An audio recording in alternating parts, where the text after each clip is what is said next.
మా నాన్న నలుగురం, మేము ముగ్గురు ఆడపిల్లలు, ఒక తమ్ముడు, ఆయన లారీ డ్రైవర్.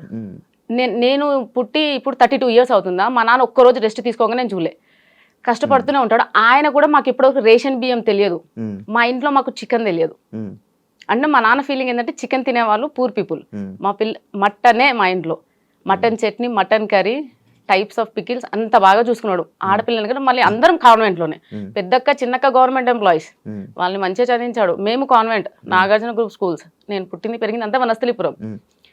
అంత బాగా చూసుకున్నా. మా నాన్నే మాకు రేషన్ బియ్యం ఎట్లే, ఏదో సిచ్యువేషన్ వచ్చింది కానీ నేను మా పిల్లలకు పెట్టానండి, మర్చిపోలేదు. ఆ సిచ్యువేషన్లో అనిపించింది, what is family, what is society, who are called neighbours, neighbours ఎవరు, సొసైటీ ఏంటి, అసలు ఏంటి నాకేం అర్థం కాలే.